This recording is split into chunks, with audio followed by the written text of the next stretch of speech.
4 and 3 and 2 and 1. We're live? Are we live? Are we okay? We're live. Hello, everybody. Pej here from Beginnings Treatment Centers and Southwest Counseling and Hightower Associates. Wanted to check in with everybody today. Today's going to be a good live broadcast.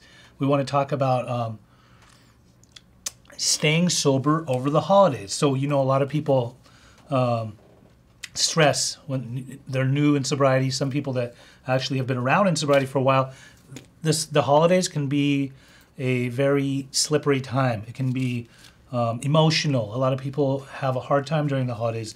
Personally, like when it comes to the holidays, when I was drinking and using, every day was a holiday. I mean, I was always trying to go out with a bang, you know. So it was always celebratory. But I know that a lot of people that are in treatment, it's sad to say, like, well, see them being in treatment and during the holidays, they have they're not able to go back home to wherever they're from, depending on, you know, they may be from a different state or something like that. So the holidays are hard for them when they're away from their families, but then also sometimes it becomes difficult when they actually are around their families. And I wanted to go over some of the holiday stressors and things that people experience and kind of try and give you a little bit of my own experience and what I've been through during the holidays and what I did to stay sober, especially in early recovery. Now, you know, it doesn't really faze me much anymore. There's a lot of people that get squirrely around the holidays, but some of the stressors that I wanted to go over was, well, first and foremost, holiday parties or just parties in general during the holidays.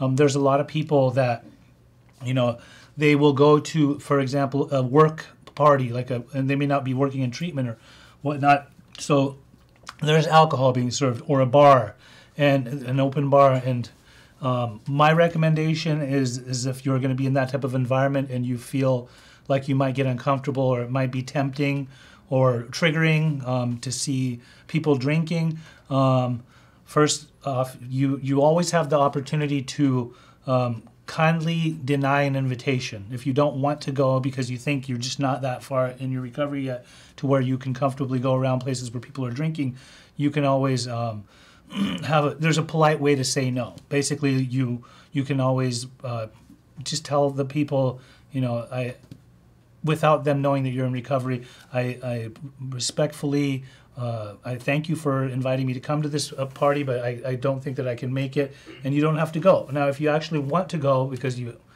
feel obligated or because you just feel like you're comfortable enough, but you get into that situation where you're there and it feels a certain way, and you see people drinking and all having a good time, and what I would do is go to the bar and ask them for example, a cranberry juice and put a little lime on the side, or some kind of like a non-alcoholic beer, non-alcoholic drink, of course, and basically you can just hold that in your hand and nurse it, and just you don't have to drink it fast. If people, that way people don't keep asking, like, you don't want to drink, you don't have. Here's one thing that happened to me. Like I went to a holiday party early on, and I wasn't holding a drink, and everybody was drinking, and I just felt like this total oddball, like sitting there watching everyone drinking and having a good time, and people kept asking me, "You don't drink?" And I'm like, "No, I don't drink." "Why don't you drink?" Because I'm allergic to alcohol." What? Are you sure? Like, why? What's wrong? Like, it was really hard for me to tell them, like, I'm sober, you know, like I didn't want to say that. And of course I blurted it out anyway. And I said, "Look, I'm sober." And they said, "Oh, you're sober. Okay, well," and the next thing you know, everybody's like toasting my sobriety. Like they're all, "Well, here's to Pej's sobriety." Yeah. And you know, so one of my friends that happened to be at the same party with me, he was new in sobriety too. We both had about a year at the time. And he said, "Pej, just go get a cranberry juice and put a lime on the side. That way people don't keep asking you." And, you know, that's what I did. And it's kind of interesting when you aren't drinking and you're not partying, but you are trying to stay sober, to be at a party and watch people and how they progressively will drink throughout the night and how they progressively will change, and their state of being alters, and they go from being, you know, kind of a little bit, you know, normal, and then they become a little bit looser, and then before you know it, they're like loosened up, and then by the end of the night you have the belligerent ones, and you have some people that should not be drinking, some people who probably should be getting sober too. It's just kind of fun to observe and to see like how other people drink and how you used to actually probably look when you were drinking. Another thing that the holidays will definitely mess with you in regards to is financial. Financially, you know that you have to get all the shopping done, and you go to the malls and you see like it's just a cluster of people everywhere going in all different directions, and you feel like you can't get anything done, and the stress of that within itself can definitely take a toll on people. So the best thing to do, I think, is probably do your shopping at a time when not a lot of people are there, like a weekday during the daytime, as opposed to Black Friday or the weekends, because you know the malls are just a madhouse, and you don't have to you don't have to go all out. You don't have to buy everybody everything. You know, it's not your duty. The duty for you in life is just to live a good sober life and to embrace your sobriety, and you don't have to go all crazy during the holidays. And then another thing that can be really hard during the holidays is obviously family conflict.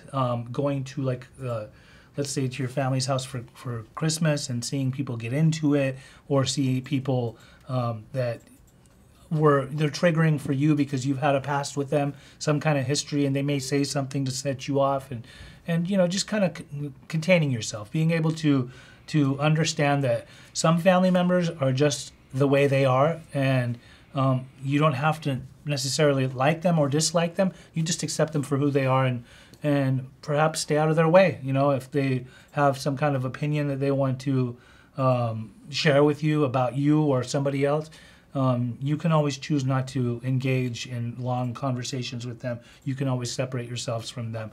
Another thing is guilt and shame. The guilt and shame that we endure when we see old family members, perhaps people that we may have affected in our addiction or our alcoholism, to where we hurt them and we affected them, and then now that you see them in a holiday setting and everybody's merry and everybody's happy, but on the inside of your head you're thinking, he hates me, she hates me. I know that he was never really happy with who I was as a person. But remember something, this is your time to really know the reason why you got sober was to better yourself and to clean up where you messed up. And maybe perhaps this is your opportunity to do that, whether you want to pull them aside, whether you have somebody in the 12-step community that you're working with, and this is your time to make the amends.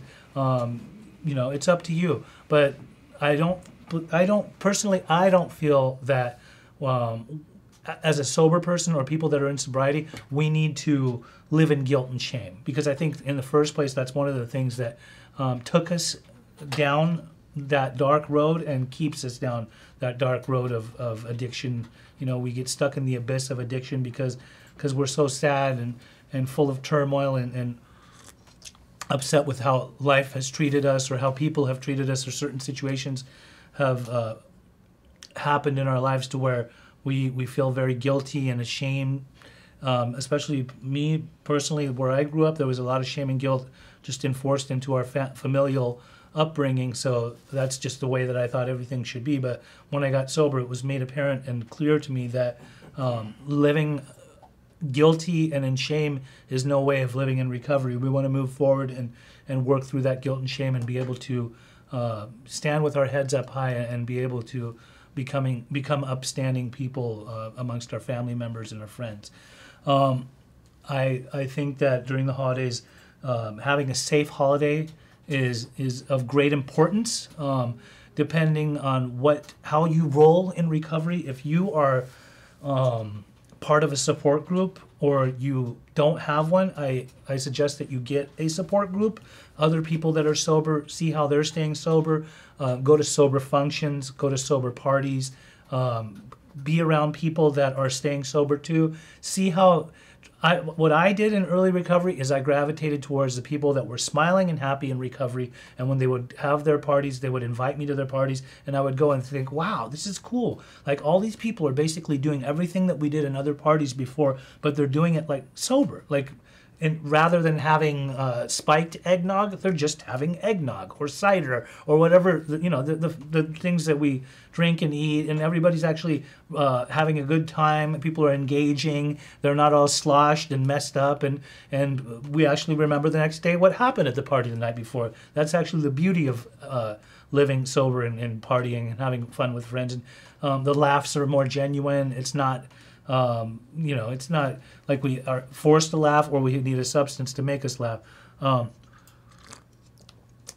Okay, so get after it, homie. Thanks, Wendy. Thanks for watching you while I'm on the road. Keep your eyes on the road, Wendy. Okay, but still, keep watching me. I love you. So let's see. Okay, I want to open it up for questions. Does anybody have any questions? You know, anybody in regards to the holidays and sobriety and, you know, how do you stay sober? What kind of stressors can you overcome, or what kind of things might happen, or how would I go about it? I remember, and I'm going to just say this straight up. I was about, 5 months sober. This was 10 plus years ago. And I was at my mom's house for Thanksgiving, and one of my old using buddies, who actually I used to use at his house quite regularly, I was still staying in touch with him, which was probably not a good idea because he wasn't sober, and he was sending me a message. I think I talked to him on the phone, and he said that he was at his house and he was alone, and that he was really hungry, and that he wished he had some turkey and mashed potatoes. And me, being the codependent friend that I am, I said, I'll be right over. And I remember having my mom put a plate together for me, and I went over to his house. And when I got there, he was so delighted to see me in the front room, and I gave him the food, and I felt like I was helping a friend during the holidays. And boom, it happened. I said, whose voices are those in the garage? And he said, oh, they're in there, go in there and check it out. And I went in the garage, and there was 2 people in there smoking meth. And I just looked at him, and I thought in that moment, oh my God, I do not belong here. You know, I started sweating. A lot of my mother's face, my sponsor's face, all these different people's faces passed through my thought process. I thought I did not stay sober this long to be able to come and put myself back into the lion's den, and to actually be around this. And I was sweating profusely, and it was like a do or die situation. I could either partake and stay there and keep using with them, or I could just get out of there. Like, I did not belong in that place. It was an extremely slippery place, and I never have gone back since then. And actually later on, when I went back and talked to my rehab counselor about doing that, he, in a group later that day, he told me that, Pej, you're getting cocky in your recovery. You know, this is one of the reasons that I tell you to put your old ideas aside and perhaps change the friends that you have and not keep engaging with them, you know, because they're not on the same path as you. Therefore, you need to just not be in touch with them. And I am happy to say that the guy's house who I did go to ended up getting sober about 4 years later due to health conditions. He almost died, so he got sober too. So he's on the path, which is really good. Are there any questions that have been asked yet? No? So as we keep going along, I do want to talk about a few different things. We have a Facebook page called Ask an Addiction Specialist. You can just type it in, and when you find it, we'd like for you to join the group. You can always ask questions at any given time there. And, you know, we have a professional usually on hand at any given time that could ask the question or can answer it shortly after whatever questions you have about addiction or alcoholism or whatnot. And then we have our beginnings treatment page too. We would like for you to follow it. I've been adding a lot of my friends because I want to get you all involved in knowing in what I'm doing and where I'm working. And we're trying to help a lot of people. I'm doing a lot of interventions. It's really cool. This holiday season, I have been asked to do probably about 6 interventions. I'm actually doing one later on today for somebody who I talked about probably a couple of weeks ago. At this point, the son has had a full-on car accident, and he definitely needs treatment, but he keeps on fighting it tooth and nail. He's been trying to run the show, but luckily his dad called me and said that he crashed the car.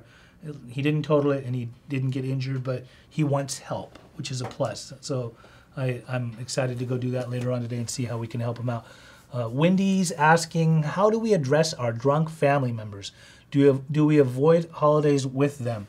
Okay, so again, going back to what I was saying, how do we address them? We can choose to be around them, and we can also choose to not be around them. So I think that everything should have its own limit. If you absolutely have to be in a party where your drunk family members are at, you know, to each their own. They can drink. Like, it's up to them. The only way that we can ever address them is if they actually get out of hand and want help and they ask us. My philosophy is that's when I can be a vessel in helping them, show them how to get into recovery, however that may be. Often I get asked that. I get people that literally are drunk and tell me, yeah, I admire the way that you stay sober. I need to get sober too. And usually they don't. They just say that. Or sometimes they say, I used to drink really bad, but I'm not so bad right now, as they are totally, completely inebriated in the moment and telling me that, which a lot of people are just in denial. But people drink during the holidays. It's a given. I mean, that's just it. A lot more liquor gets sold. A lot more people are celebrating. I think a lot of people think that they can't have fun without drinking and partaking in drinking during the holidays. And so, if they're not in recovery, to each their own. If it's just absolutely unacceptable if somebody's behaving a certain way, or I don't want to be around it anymore, I can always choose to just say, well, this was fun, it's time to go, which I usually do. I don't hang out in a lot of slippery places for too long. For one, because it gets kind of boring after a while. When you've already done all your people watching and you're enjoying just seeing people getting more and more and more under the influence, at a certain point, I just say a cutoff time. I gotta go. I'm out. I say my goodbyes and I say bye. And then there's some people that they're just gonna have their fun and they're gonna do their thing, and you just let them do it. So I don't really address them. I kind of just observe. Yeah. Another thing I wanted to talk about that is of great importance, and I would like all of my friends that hear this right now to know about this and share it and put the word out. Austin Armstrong and I are going to be starting a podcast called Sober Grind. Now, we have been on the grind and trying to come up with a plethora of different names for this thing. I think we had dynamic dopes and enlightened dopes and all these different, something that was catchy, but we've come up with the word sober grind because definitely we wanted to have the word sober in there so that it pertains to an audience of people who are about sobriety, and we're always on the grind, right? However that may be. Trying to stay sober, trying to trudge and walk with purpose, trying to show other people how sobriety is done. This podcast is going to be a slapstick, happy-go-lucky type of podcast. We're going to have fun with it. We're going to have special guests on there, people that are about recovery, are in recovery, people that know about recovery. So it'll be, I think we're going to film. Actually, we're going to be recording it later on today, and I believe next week we're actually going to launch the podcast. So I would like all of my friends out there to know that Sober Grind is going to be growing. The name, let's grow the name. Let's get it out there. I want people to be sharing it everywhere. Tell people about it. And I promise you that we will have some good substance and content that we will be talking about in this podcast. We're going to have a lot of fun with it, right? So we're going to show you another way that people in recovery have a good time and have a lot of fun. Are there any other questions? No more? Okay. Let's see if any people from our studio audience here have any questions at all that they want to ask.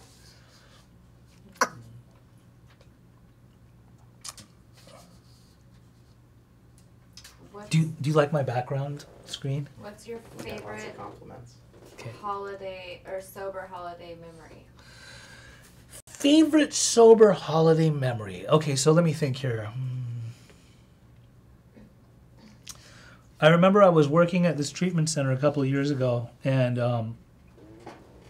it was we had a Christmas party, and it was kind of a trip to me that they were serving alcohol there, because I thought, this is a treatment center, like we're supposed to be sober, but the owners, they were normies. One of them was a normie. So what was really fun about that it was at a bowling alley, and we had a lot of food and things like that, and the cool thing is that even though people were drinking, I was still able to engage and have fun and do a lot of bowling, but also, even though I suck at bowling, completely suck, right?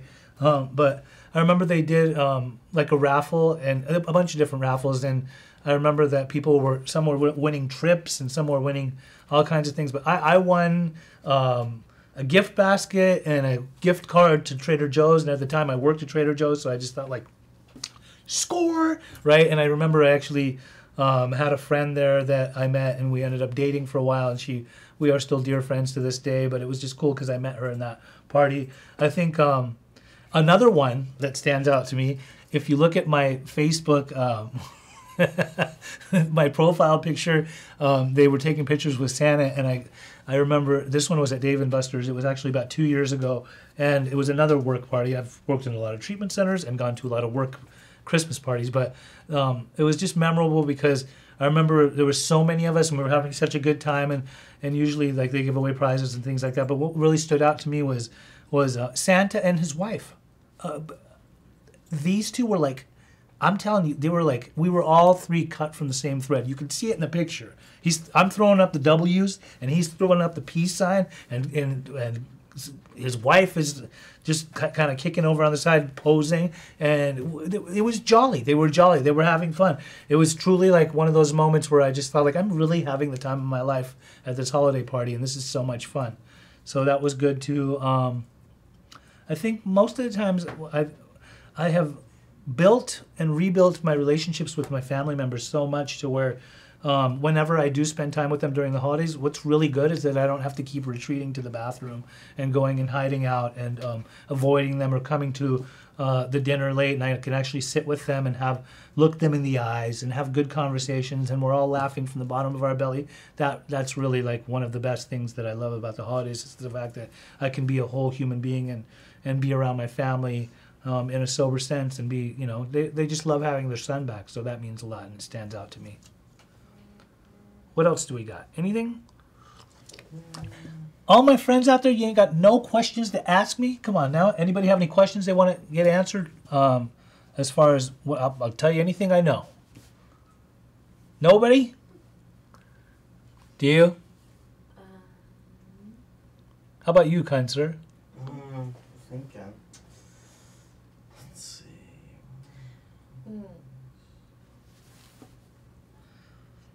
What's your experience with holiday events that are put on by places that hold 12-step meetings? Those are always fun. So there are these, I don't really want to talk about who the people are because they're anonymous, but there's here's the thing. I was a tweaker for a long time. So I was up late all the time, and then when I got newly sober, I remember that there were times when I was just kind of just on the edge of my seat. Like I was like, what do I do now? What do I do with myself? Like, where do I go? So I would find these marathon meetings, and I would go at 11 p.m. and 1 a.m., 2 a.m., and they had these meetings around the clock where I would just go and be around people. The parties were cool. That was great. Personally, at first, I thought they were kind of lame because I thought, how do people party sober and have fun? But it was the meetings, it was the support group. It was the people that they too were just making themselves available. They would come together. There was a lot of camaraderie. There was the fellowshipping. People would dancing. There was a lot of different events that people put on because they're catering to all of our other sober friends, and we just wanted to make sure that everybody's safe during the holidays. New Year's, there's always New Year's parties too, where we all do the same things as anybody else would do in any other New Year's party. Blow the little and put on a little New Year's hat, and everybody's dancing and having fun.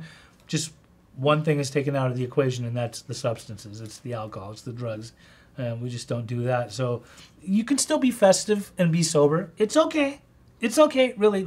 You already know what happens when you start using and drinking anyway. If you're a hardcore addict alcoholic, you don't drink in moderation. You don't just have a glass of Chablis and say, oh, I've had too much. 1 or 2 glasses and you've just gotten started. And then the next thing you know, you're hanging off the chandelier, or you're just dancing up on tables and acting a fool, or you're passing out and blacking out somewhere. But sometimes something that we have to think about during the holidays too is, yes, sometimes we think that we missed that old lifestyle, but really, what was really happening in that old lifestyle? We never want to forget our crises. What really happened? What I remember just being when I was not well, I remember being at some party and somebody gave me some Firewater GHB, and I drank this stuff. I used to sell it, but this time I was drinking this stuff. And this stuff, I was sauced, completely sauced. I mean, to the point where I was trying to make out with other girls that had got boyfriends. They were holding each other's hands, and I would walk up and just try to make out with them. My friends kept having to break up fights, and I remember it was like it was a holiday party, right? But a rave, whatever. So I remember just waking up in a gutter somewhere from a blackout. My friends had it with me. They didn't want to have anything to do with me that night. Woke up in a gutter and came to, and I thought, oh my God. Like, what? I'm disgusting. I was all dirty, and I had like gutter water all over me. And so what do I really miss during the holidays when I think like I can't have fun getting loaded? I cannot drink or use like a gentleman. I'm a total slob when it comes to drinking and using, and I have to remember that. I got to remember like where I came from. Question. Yes, what's the question? So how would you handle the situation or the aftermath if you're at a party, you're having a good time, and someone comes up and gives you a drink, maybe eggnog, and they say, oh, there's no alcohol in here, but you find out later there's alcohol in there. Okay, so that's a really, really good question, and this has happened. It didn't happen at a holiday party per se, but it happened. I was somewhere, and I was drinking water, and somebody that was with me was drinking vodka, and vodka is clear like water. And I remember that somebody went to the bathroom, and then when she came back, I went to the restroom, and when I came back, I said, is this my water? And she said yes, and I picked it up, and I put it in my mouth, and it went in my mouth, and I tasted the alcohol, and immediately, because I could taste alcohol, obviously, like you can taste it, but immediately I just like spit all the alcohol out, and a little bit went down my throat. I'm not gonna lie, that's what happened. Now there's this is what I think, two-way road. Like you can either I think somebody who's not really serious about the recovery might have tasted that, and it kind of sets off the beast, gets unleashed, for better sake of words, and the person will say, you know what? Now that I've already done it, I might as well keep going, and they just keep drinking. You don't have to do that. Like, it's not really a relapse. Like, if it was an accident and it just got in your mouth, or somebody actually spiked the drink and you got it in you, doesn't mean that it's a full-on relapse and that you should just throw your sobriety down the toilet. This is my opinion. If you actually catch yourself and you taste the alcohol and you knew that you did not want that and that wasn't your intention, it's all about your intention, then you can, it was basically a slip. It was a freebie, like, you know, and a free lapse, right? For better sake of words. But you didn't relapse, right? You just don't keep doing it. So when that happened to me, I told her, I'm like, I thought you said that was my water. And she goes, oh, whoops, they look the same. And I was just done for the night, right? And I called my mentor the next day, the person who I look up to in recovery. I told him what had happened, and he said, did you keep drinking? And I said, no, I did not. And he said, you're okay. Don't worry. Just don't do it again, and be careful hanging out in slippery places. So I love that question, truly. And I remember I worked at Trader Joe's during that time too, and during the holidays they were making like rum cake and all these different things, and I took a bite out of like some rum cake. I was like really serious about my recovery, and I remember tasting like the rum on my tongue, and I'm like, I can't have this. And somebody's like, Pej, like the rum gets cooked into it. I'm like, but you know, some of the people's philosophy in recovery is that we don't keep anything around with alcohol in it, whether it be mouthwash or like. Personally, like if I'm gonna get drunk, I'm not gonna drink mouthwash to get drunk.